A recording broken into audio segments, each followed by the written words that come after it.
Hey everyone, this is Sam's Trick, and I'm going to tell you a lot about the Duel Dial right now. So first I want to show you the Illustrator files. I used these to cut out everything out of birch. Then that birch I ended up gluing together using epoxy, and then hitting with a lot of spray paint and Bondo. And then I sanded it. If you don't know what Bondo is, it's car body filler, so if you get a small ding or a dent, it's super cool though because you can sand it really flush with everything else, and it allows you to turn something like birchwood and spray paint into something that looks a lot more flat, clean, and shiny. So once I had the positives done, I box molded them in 2 parts, and that was a really fun process that basically involved having my apartment be a chemical spill, but most of that's cleaned up by now. Once the molds were done, I got ready to cast the plastic parts. This footage is super cool.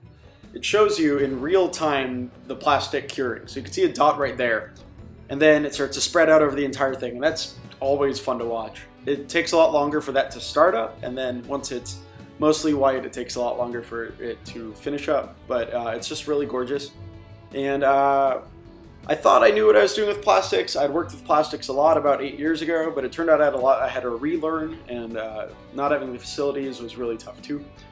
Hence a lot of the delays. My apartment got really cold in the winter and was inhibiting the curing process of the silicone, which was no fun.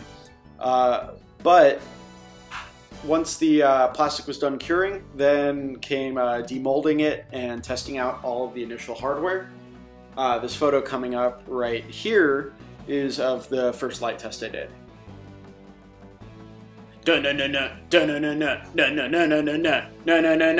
Here's the final Duel Dial in all of its glory. It lights up and it's super baller, and I'm going to show you what you missed out on with all of the features. So basically there are 2 buttons on it. Press one of them to increase your damage, and each time you press it, your damage is going to go up by 1.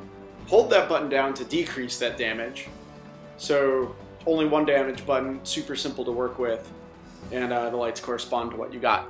Now once you have damage, you can then hit the spirit button to gain 1 spirit, and it works the same as the damage button, plus it has this cool pulsing look to it.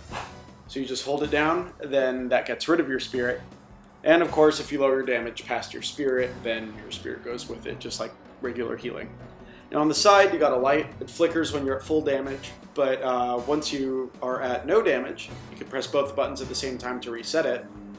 Once you're at no damage, then you can change the color of these front and back lights.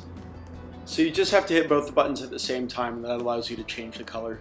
I have a color in there for the glow that's around each of the characters, so each character has a front and back light that you can use. And they're really fun to work with, and they make it feel sort of custom to each card that you put in. Also, the tray on top is hooked up to a rubber washer, so it holds in place really nicely. It will not wiggle around. And I've watched an entire movie while just spinning it, and it doesn't loosen. It's well put together. So if you enjoy it, that's the Duel Dial, and I hope you wish you got one. And one guy got 2 of them, so he'll enjoy them. Thanks for watching. I hope you guys enjoyed it. If you have any questions or comments, shoot us an email or put them in the comments. And of course, please check out the Shift app. It has all the cards on it and some really cool features as well. And always remember to burn your spirit!